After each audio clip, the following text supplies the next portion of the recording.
it This all is working. getting good. This is getting good. All right.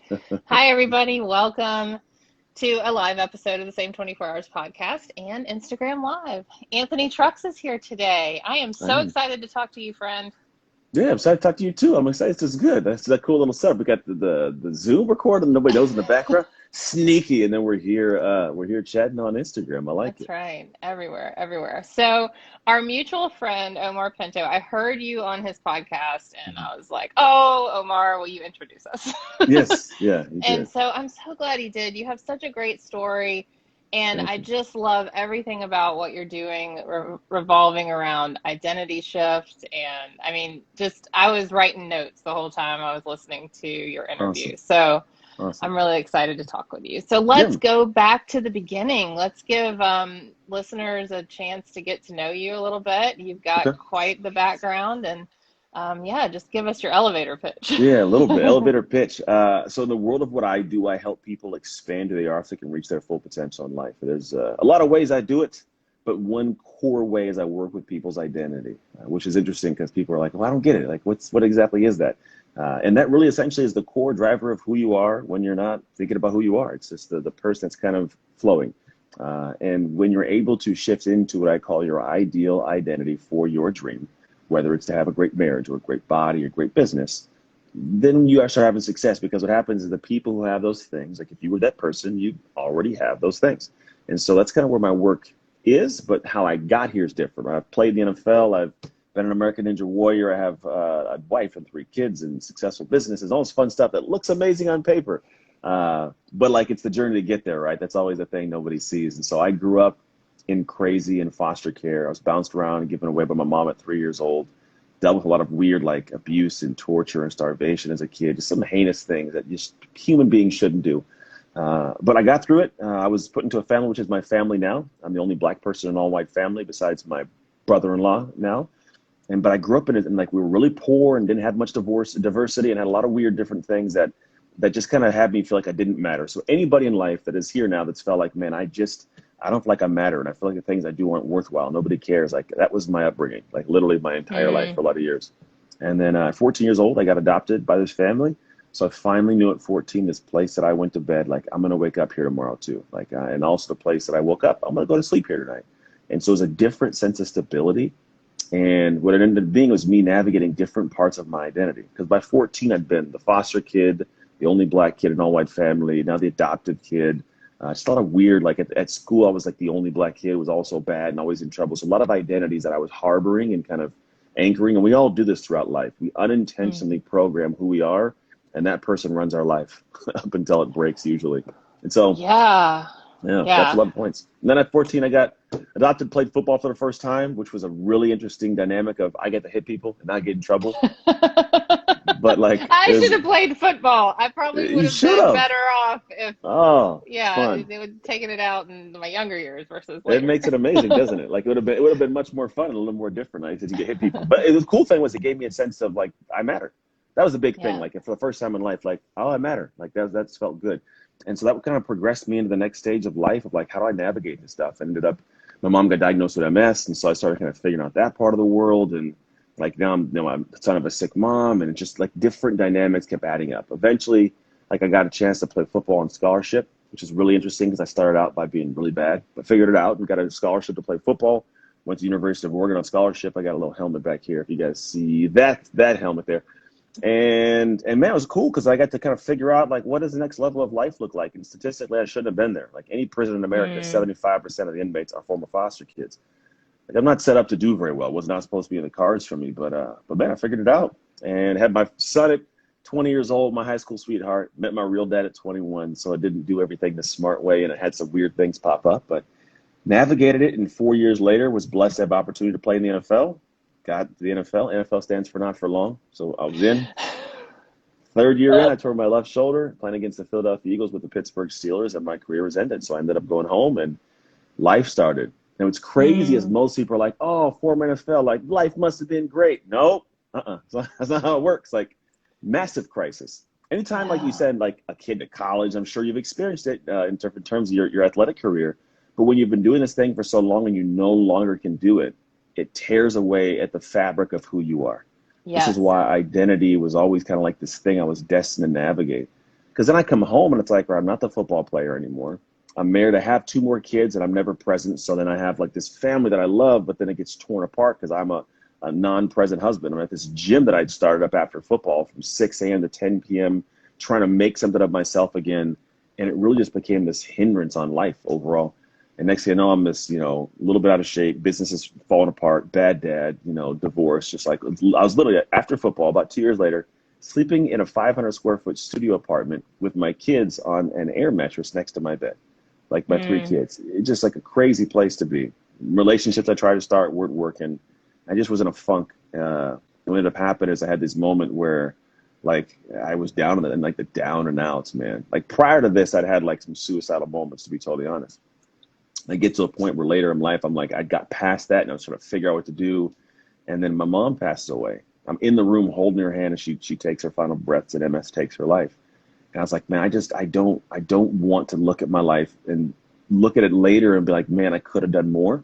Because my mom passed at 47. It was this weird thing of Wow. realization. And I was 30 at the time. She was a young mom. And the reality was, she passed, and 30 years old felt like it happened quickly. I was like, there's a possibility I'm not even going to be here as long as I've already been here. Like, that scared me. I was like, oh, well, like, I can't keep going through the paces here and not taking advantage of living a better life. And so because her body like wasn't capable of reaching her potential, or it stole it from her, I was like, I'm going to make sure I do something. And so I just kept pushing again and found that I had this unique, weird way of handling the shifts of life. Like I just do. I don't know what it is, but I handle things in a creepy, weird way with optimism and perspective and logic that seems illogical, that puts you in position just to tackle things. And so I realized that's a weird superpower of mine. I solve things, I figure things out.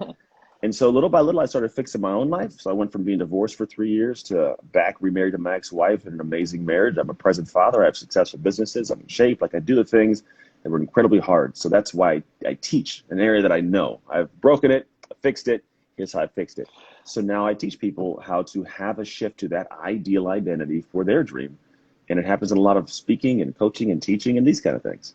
Right, right. Oh, I love it. I love it.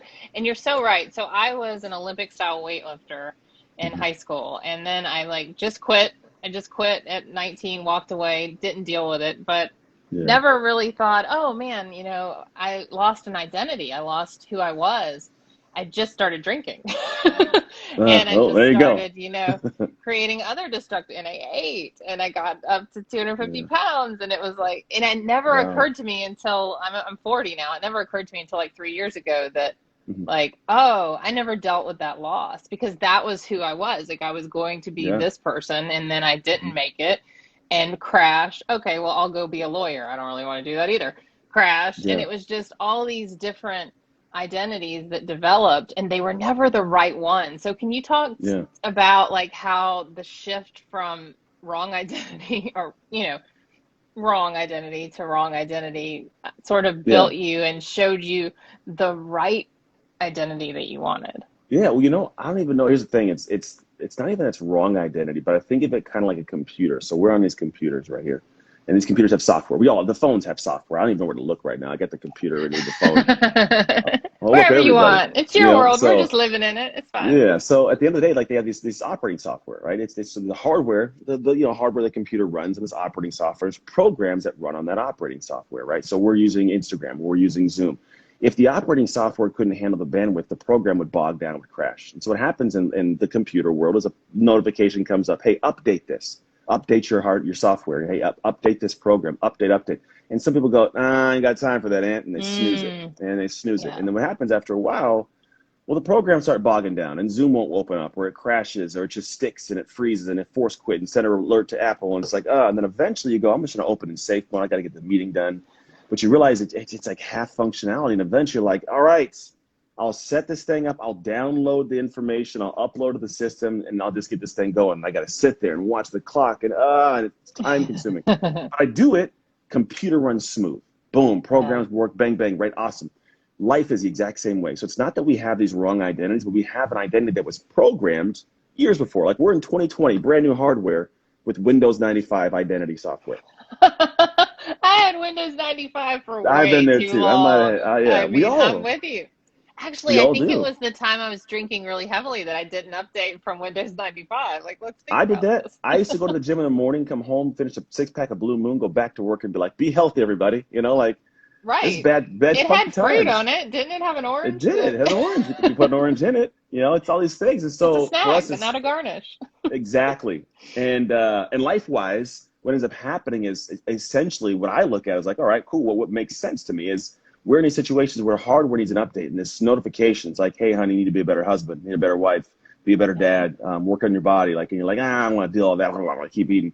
And eventually, things start crashing. The marriage falls apart. The business sucks. You start losing your job. You can't stay in shape. You have bad relationship with your friends. They're telling you stuff you don't want to hear. And little by little, now you start noticing, like, I'm just gonna open in safe mode. Everybody get away. I'm gonna do me. And then you're not Yeah. fully functional. It's just now it's like you're operating in half mast. And eventually you say, all right, I'm going to go ahead and just stop this. And I'm going to go and download the information. I'm going to hear the things that I've been trying to avoid. And once I download that, let me upload the actions into my life to actually have things be different. And that process, just like a computer, is long and it's uncomfortable and it's just hard.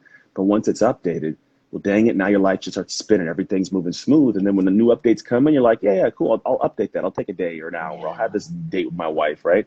And it keeps the system operating smooth. And so it's not that somebody has a bad identity or there's anything wrong. There's not. It's just you now should intentionally update that thing. And it doesn't mean you have to be broken to do this, by the way. There are people I work Right. with who aren't broken. It's not like they're like everything's falling apart. Some people are like, you know what? I've been trying to hit this next tier of income, or I'm trying to get this new job. I just can't seem to, I can't break through. I'm stuck right now. I'm already had success, but I want the next level. Right. The next level doesn't come at the next book that you read, or it doesn't come at the next course you buy. It comes at the next level of who you are as a human. Like I have clients who I bring them on. They want to raise level of, like, say an executive wants to climb, and I've had clients I've worked with their bosses and found out, like, hey, this person's got all the right things in place, but there's a level where they need to be seen as an executive at a VP level before they can become a VP. Yeah. Nothing wrong with the person, a solid human being, but it's like there's a level they need to upgrade their identity to be seen there. It's not a Right. book. It's not new tasks. It's like I need to upgrade, and there's a different level of what that is. But when they upgrade the humanity and the identity, now everything starts spinning, and then they have this area where I call, like, success becomes second nature. You do the Yeah. things that successful people do without even thinking about it. It's just like, it's just who I am. How do you do that? Meredith, how is it possible? It's just who I am. What do you mean? It's And just what that's I the level do. we want to get people. Exactly. It's just what I do. No, I love the point you bring up that until you're willing to kind of see the truth. I talk about this in my book too, that we have to remove our head from the sand Hmm. because there's nothing but lies and like lost dreams down in the Yeah. sand. Like you have to Hmm. get your head out of the sand. You have to kind of see where you are. Yeah. And that is a really painful process that I think a lot of us are trying to avoid. And there's a Oh yeah. fly in here and I keep swatting at it. But It's all right. it's that whole we don't want to see the truth, so we avoid it. But like you said, at some point your Windows 95 system is going to crash Hmm. and you've got to deal with the truth. So what is some Yeah. of your best advice for someone who's really got what we all perceive when we're at the base of a mountain, right? And we're looking up and we're like, oh my gosh, this is huge. This truth is too much. What is Hmm. your advice for how to begin? There was a lot of advice. So the thing is, for me, advice is one thing, but I like to give processes, proven things that I know science shows to be true. Because a lot of people do give advice, and it's just kind of like, oh, my buddy said this. That sounds good. Let's go ahead and share that information. So one, I'm gonna give you stuff that is simplified, but it's complex, simplified information, right? So there's a process, a method I use called the shift method. It's literally the only method in the world that works on identity level to do the work that I do. And essentially, the thing for me is, like, if somebody's in a place where they are trying to start the process of attaining their most ambitious desire, and do it like within the month, right? Let's say I want to start working towards making some progress this month. It's not going to, like I said, not a book. It's not a new thing. It's like going back and going through a process that allows you to see certain things and unpack them and move forwards. So here's the process called shift method. 3 stages. They're deep, but it's 3 overarching. See, shift, sustain. So if anybody's been in a place where, like, hey, I needed to do something, be better, we'll start working. We'll start doing the shift work, I call it. I'll go and I'll get the workout. I'll go buy my food, and I'll start doing that, or I'll start reading that book, or I'll start typing away at this thing, or just absorbing this information. It's the work that we assume 100% assumes going to make this end result come to fruition, this goal I want to reach. But there's a lot of people who end up going through the process and they get to the back end and they're exhausted, but they're still nowhere further ahead. The Mm, statement comes in of, like, I thought I'd be farther ahead by now. Like, why is it I'm not And what happens is most people skip the first stage I mentioned, which is C. All of us have this programming that's going on, but we're not aware of it. Like it's like the blind spot. It's there, but nobody knows what's going on, and nobody shines a light in there. Because sometimes I don't want to see what's in that area. Like that's Right. I don't want I to don't see want to that. look. I don't want to know. Right? Like it took me a lot of years to own, like, all right, my marriage fell apart because I was non-present husband. It was always her fault. You ruined it. But then I was like, oh, wait, I was a bad husband. Like that was me shining the light and it sucked. Now I could have easily tried to be a good husband and tried, but I never would have really known what the right works would have had to been for me to really be a different level guy. And so what you got to do is you got to go see the things that we really don't want to see, but are like the invisible chains holding us back without us knowing it. It's like we're running on slick ground with this chain. We're just, why am I so tired? I'm not getting anywhere. Well, you haven't looked at the chain behind you. And that could Yeah. be the way that your parents taught you to communicate, what they said love was, what you believed a career was, what you thought support looked like for somebody. It's a lot of things that we don't actually see, but we're just operating off that unintentional programming that happened as a person. And what happens is the first thing is once you've seen that, well, now the next stage can come in because now you know one of two things. Well, actually two things. One is you know what's been holding you back. And two, now you know where you can go because most people don't dream at full speed. They dream slow. I got a dream, I got an idea, but this doesn't give me that heart palpitating excitement that speed gives me, right? And so I got speed bumps if I don't have time, I don't have money. But when you remove those, oh, I'm off and shooting. Now what work do I do? And then there's this statement that if anybody's taking notes, take these notes, but here's the thing. What you create creates you.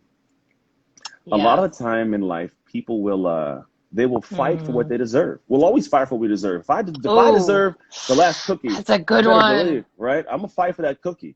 The problem is people won't fight for what they don't think they deserve. So if they don't somewhere inherently believe that, well, I don't deserve that job, and I don't deserve this relationship, if they deep believe that, they're not going to fight for it. And so what happens is people, they'll think they deserve something based on what they can see that they have earned. If I see I put the work in, oh, you better believe I'm not falling short of that. That's my job. I put the work in the time, I'm getting that promotion, right? And so what happens is people, they don't do the work, and here's what happens. They wonder why later on they don't have that thing. Well, you didn't fight for it. You didn't think you deserved it. But what you create creates you. Think about creation. It's a process. It's long and it's ugly. Like making a sandwich can sometimes be ugly. If you get like my 5-year-old kids when they were 5-year-old make a sandwich, right? But then like creating a great marriage is ugly. Creating a great body, it's a lot of puking and sweating. It's ugly. When you look in the mirror, your hair's all over the place, right? Not mine, but yours, I'm assuming, because I don't have hair like that. But it's all over the place. And so what happens at this point where you're like, all right, when I get through making this, creating this over time, there's no way I get to the back end and say like, this is who I am. I'll fight for that. Right. I deserve because you put that. in the work. It's the whole chicken before the egg. Like you're like, how do I get motivated? Is it chicken for the egg? It's both. Like it's chicken and egg. You got to do both. You got to work. And then it's like chicken sandwich with eggs on it. Do it. Right. You got to get to work. Yeah. But that's and it is ugly because like I'm on 3-a-day workouts right now. And my husband's like, are you going to shower today? I'm like, after my 3rd workout, because it's like I can't shower 3 times. I've changed clothes twice. But I came in from my run before I got on here, and he's like, you really smell. And I said, well, I'm going to go shower now. And he's like, whoo. But that's part of it. It's like if you can live with yourself and stink all day long for your dream, like it becomes part of your reality. You're like, I'm stinking for this, and this is who I am. So deal with it. You know what's interesting is that there's a pain to thinking about that. Like, oh, I got to work and earn that. It's like the thought of the overwhelming willpower it takes. But then I lead with this kind of thing. Let's say that there has to be a certain level of, like, say there's 10 things that got to get done. Well, if those 10 things that got to get done are overwhelming to you, it's hard to get through them. So most people, they'd be like, all right, the beginning of the day, I have to, you ever heard of the decision fatigue tank? Like we have this decision fatigue. So think about you get the day started. Let's say there's 10 things got to get done. Well, what happens, I start the day and it's like, all right, I got to decide, do I get the workout? Do I eat the food? Do I write those emails? Do I answer those calls? Do I have that hard conversation? Do I? Well, 3 hours into the day, it's like, man, I'm done deciding. I don't want to decide anymore. So, I got maybe 4 things done. There's still 5 to 9 to go, 6 to go. I can count, I promise. I got, 6 to go. But then I'm like, I'll do it tomorrow. So that person does it tomorrow. Well, here's the other person. This person comes in because they've been working. Eventually, it doesn't just become this thing I did, but it's like, it's who I am. Like, I would feel bad if I didn't do that. Like, this is part of my identity. Like I can't miss out. What would they think of me? I'll look stupid. So it's not a willpower. It's like a drawing of like this is who I am to do it. And here's what happens in the back end. Well, when you get to 3 or 4 exercises in or movements in or, let's say 4 different tasks in, it's who I am to catch the workout. It's who I am to get the meal. It's who I am to write the emails. I have the hard conversation. This is who I am. I didn't have to decide. So when I get to number 4, where you were deciding you're done, I got like the full tank damn near left. I just keep going. So now I get to the all 10 things done every day because it's who I am to do these things. Yes. And now at the end of the year, I got double the work you got done. Right. And lo and behold, they're successful without feeling drained. I call it goofy greatness. The people who are the greatest, I played in the NFL, some of the greatest athletes in the world, they were just goofy dudes. Like they were just off the cuff and like how so loose. And you know why? Like I do a 3-hour workout and I'd be like, man, I'm done. I'm gonna go home and chill. Like 3 hours, I'm gonna go play a round of golf. I'm gonna keep getting done, and I'm gonna play some bad one with the kids. Like it was normalcy.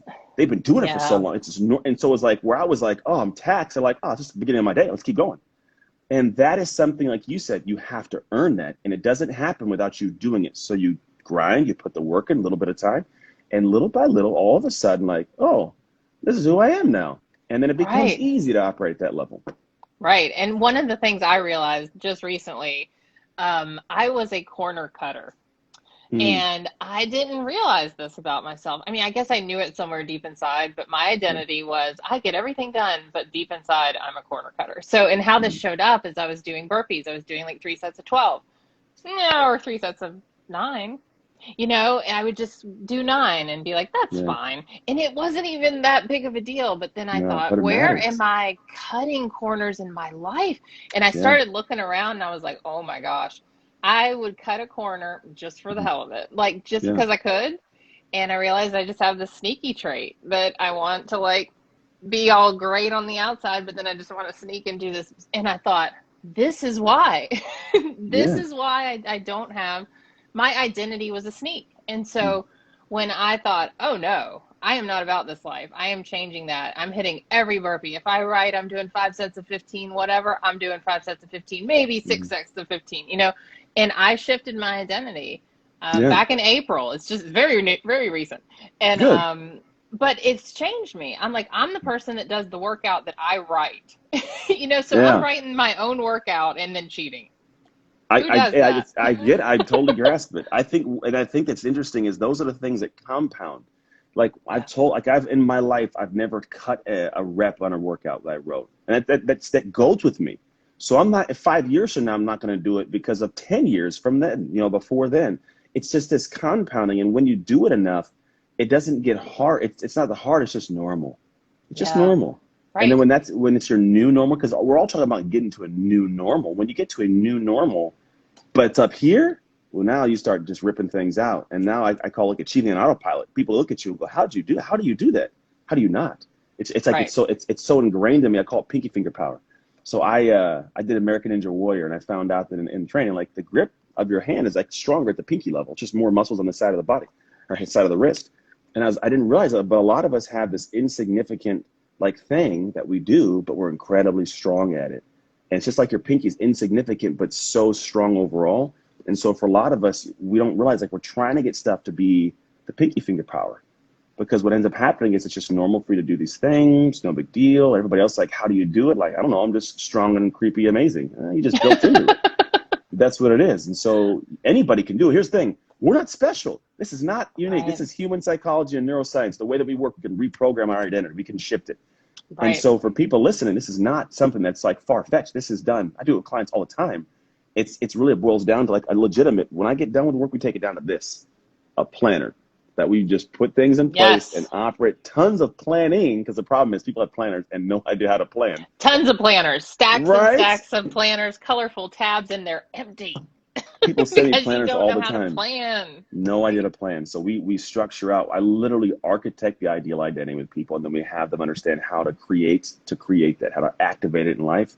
And that's what changes the game. People make more money, they have more time, they have a better body. It's not anything more than like, I'm trying to get you to not just do those things, but be the person who does those things. Right. And where is the resistance? I mean, I think deep down, we all know the person we want to be.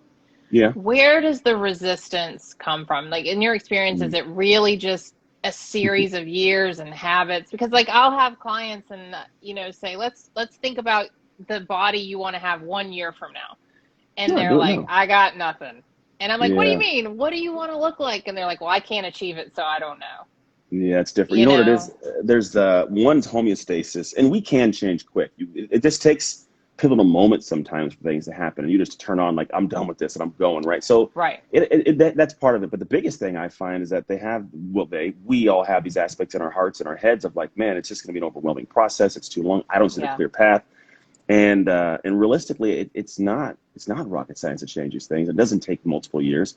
It takes you making a decision and putting one foot in front of the other. And so the resistance I typically find is the ego becomes a massive resistance for people. It's the part of me that thinks that for me to admit that I have something to improve upon means there's something wrong with me right now. That's not the The case. ego. Ego's big. I call it EGO. Everyone's the greatest obstacle. It's a monster, man. There is a positive ego. It does exist, and it's a part of a lot of us how we get our great things done. Like I'm a great dad and a great husband because part of my ego is you're a great dad and a great husband. I protect that with my actions. So a lot of people they get to the point of one, they don't have ideas that are big enough and dreams that are big enough, and then two, they don't think like this can start changing now in a moment, and it progresses in over time, and their ego gets in the way. Because the thing is, if you don't give yourself permission to like be bad, then you never give yourself permission to improve. Like you Yeah. accept. Like part of my process, the C stage is accept, dissect, discover.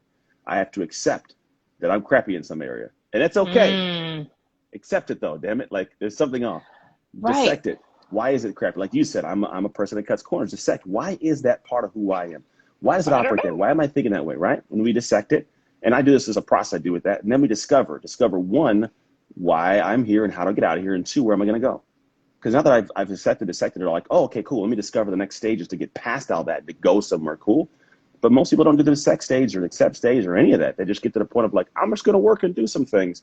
But like you said, they can't see. That's like they're on one side of a rushing river, and look at that other side, the bank. I'm like, I want to get to that bank river, and I don't want to cross it. I can't. I'm just not going to do it. It's just impossible. I'm sit over here and stay chubby and maybe get eaten by a bear. And then I walk up and I go like, hey, let me turn your shoulders. See that bridge over there? Go cross the bridge. Oh, that's how I get there. When you can create the bridge for Right. people, now they'll move. But most people either don't trust the bridge because everybody else has told them there's a bridge and they fell in the water, or someone hasn't walked the path. So the bridge ends up being like this super longer path because the person didn't really cross the bridge. So you got to Right. find somebody you trust and who really knows how to cross the bridge for you. Yeah. So let's shift this into a discussion on race and We can do that. how to take your method, like the acceptance. Okay, I accept that I have some racial bias and I have some work Yeah. I need to do. That is a part that a That's people don't lot want to of accept that. people do not want to accept. But No, they don't. I have seen a lot of people who have lately accepted that, and there's good growth. And then I've seen people that just stick their head back in the sand. So, Yeah. on where does desire, come with acceptance, the desire to change? Yeah. And Yeah. well, It's. go ahead, go ahead. I think part of it has to do with the groups you're in because we're humans based on acceptance. And so for me, the way I look at it is if my social group doesn't adjust or I don't choose to change it, then I'll go towards whatever allows me to be accepted by humanity. So some people around a group of people that are like, all right, they're all accepted. I'm going to stay in this corner here. But if you threw somebody, and let's just use a real example. If I had a group of black guys and a group of white guys, and one of the white guys over there was super racist, but he didn't have to stay with us. Like he just stayed with people. He'd be protected in his group. He wouldn't have to change or adjust his views. But if I dropped him in, I don't know, the middle of Africa, and like you got to be here for a year, think he's still spewing that crazy? Hell no. He's just not going to do Right, it. He may, but he'll spew it with no tongue eventually, and he'll right. get buried. So the thing is, like, we gotta if we notice there's something off, we gotta be proactive and adjust our groups.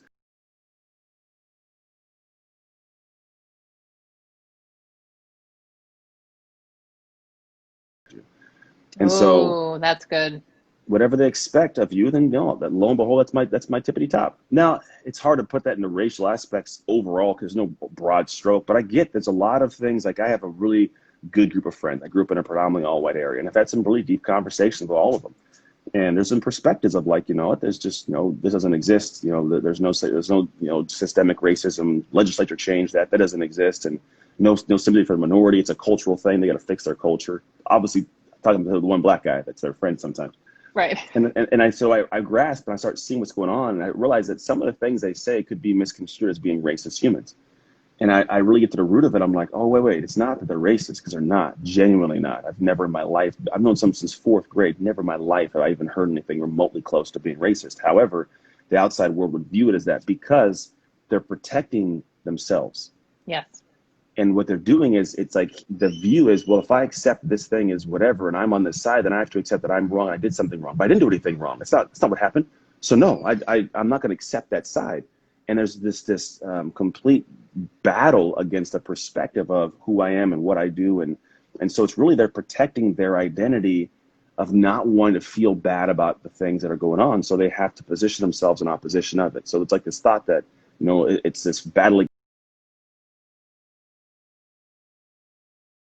And so they're fighting a position of me opposite of this, but these people are seeing it as them protecting racism, which they're not. So I get this dynamic. It's really difficult because on both sides, there's a lot of weirdness. Yeah, yeah. And so, yeah, I'm just absorbing that for a minute. So the identity of, if someone does, like your friends, for example, they Mhm. have to have sort of identity shift Yeah, to really come to grips with the systemic racism and it would being have to your be. friend. Hmm. And like, it's like, okay. And so what does that look like? Is it, I want to educate myself more. I want to understand more. So how, when someone feels like kind of scared, but they Hmm. know they need to make an identity shift, like for example, as a white Yeah. person, you need to open your eyes and you need to wake up, but you're scared because you think there's a pie Hmm. and you're going to lose your piece of it. But everyone gets their own pie. But Yeah, it's fine. how can you start to shift when you really want to, even though you're scared? Yeah, it's not an easy thing, like you said. It's an incredibly difficult thing because what has to happen is the ego has to be shredded a little bit, and it sucks because nobody wants to have a chink in their Mm, armor because then they don't. But it's funny because these same people, they'll be in, it's called political groups, and like,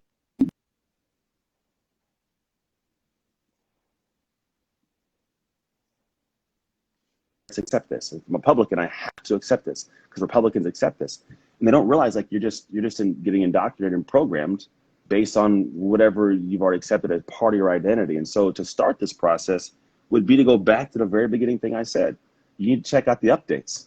The world's pouring a lot of updates right now. Like, hey guys, this exists. Hey, no, it doesn't. We're snoozing it. It's like, hey man, like something's got to adjust yeah. and change. So what happens is it's going to have to be this perspective of, all right, let me accept that for a possible moment in time that something is off. What if I was to dissect that? Why would that be? And it leads you down a path of just accepting that something might be off. Doesn't mean that you have to accept there's something wrong with you, but accept the situation, because when you can see something, well, now I can start working on the puzzle.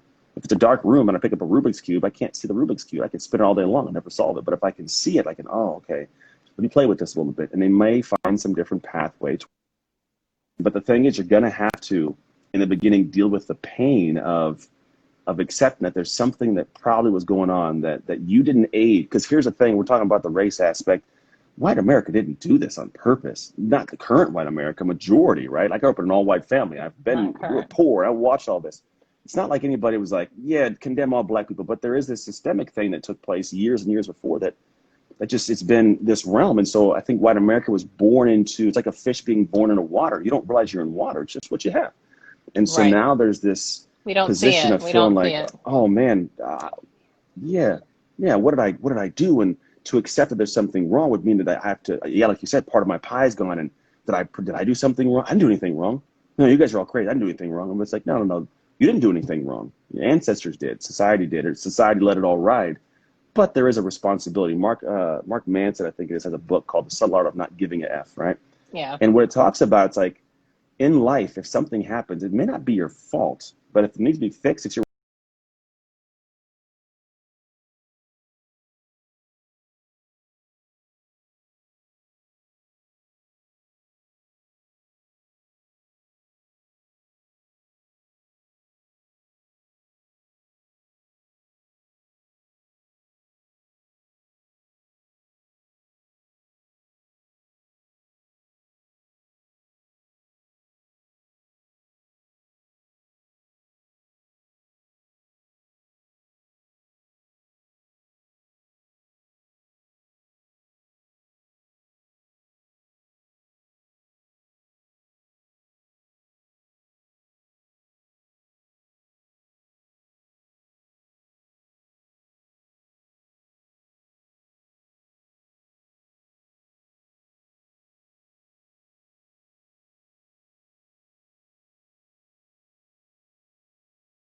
free. I'm nothing. I've lost it all. It's not the case. Just go back and be the tree and produce different or better fruit. I love that. Be the tree. Be the tree, Be damn the it. tree. That's good. That's good.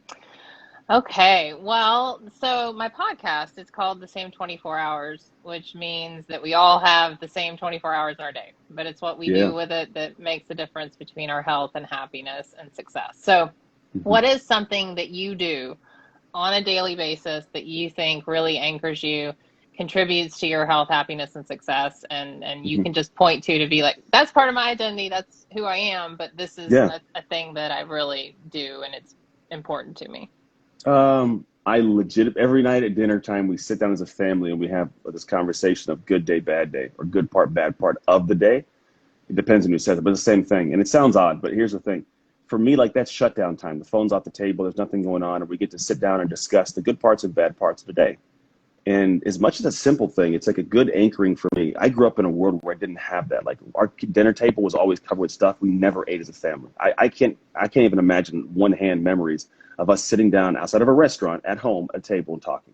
So it's a unique dynamic for me in doing this. We've been doing it for years, but I'll be at the table and it feels odd. I want to I'd have us pull to get up because this is, it's weird. It's weird. I don't know how to explain it. But then I love it because it also lets me know, like, this is why I do the work I do. So I can be home. I can have the meal. I can cook the meal. I can prepare these things. And so it's like the things I do on a consistent basis, most people would assume is like he hustles, he drives. Yeah, I do. But I do all that so that I can have this time and be centered and be focused, have more good stories come out of my kids' mouths than bad stories, have a better relationship with my family and my wife. Like I have all these things because of what I do here in our time. I create, I coach, I do it. But when the laptop closes and I go in the house. And I get to spend Yeah. time. I get to have dinner and have a meal, and it all cycles. Because here's what's difficult for a lot of people: they wonder why everything it just seems like, man, I'm getting in arguments with my wife, and then I can't get work done at work, and then because you go to work and you get distracted, you don't focus. So then you go home, and then you're still thinking about work while at home, and then you get into a fight. And you get into a fight, and you go back to work and feel guilty, so you get distracted, you don't get any work done, and you go back to home, and you don't have anything. It's a vicious cycle. And so for me, it's like I focus on like there is a chicken and egg conversation, but I think part of it is you can start at both sides. If I'm at home and I want to be here, don't think about work. Just be with the Right. family. And if I just Be be with where the you family, are. I'm going to be more at peace. And if I go back to the work, I have more peace. I have more focus. I can not get distracted. And that can start the process. Or if I'm at work and I'm distracted, and I know my wife's fighting. Well, what does she want? Time. Just so be at work and get stuff done today. Get your egg timer out. Set it. Like get everything organized. Like I use this thing all the time. Get organized to where what happens, you're done. And then you go home and then you're present with your wife and the process starts. There's a lot of different ways to have everything kind of move smooth, but you've got to start thinking about like, what are you doing that are the things that have both sides or all sides organized and smoothly flow. And that's part of my identity. My identity, I'm a family man. Like that's my core. It's my root. I'm giddy and I'm happy and I'm playful. I'm also mean dad when I gotta be like, clean your stinking room, right? But I'm dad. And and and like I'm even starting like the parts of my brands where I'm telling people like I'm gonna be the fit guy, but like I'm fit dad, not like fit 25-year-old in a yacht doing backflips. Like that's not my jam, you know.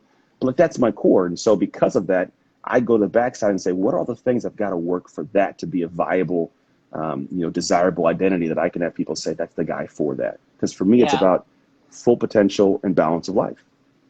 Awesome. Well, Anthony, thank you so much for your time. Tell everyone where the best place to follow you is. Is it here on Instagram? Is it somewhere Yeah, don't else? follow me Okay. home. It'd be weird. I'll call the cops. No, No no, stalkers. no stalkers. No Instagram, yeah, stalkers. and Anthony Trucks, or go to anthonytrucks.com.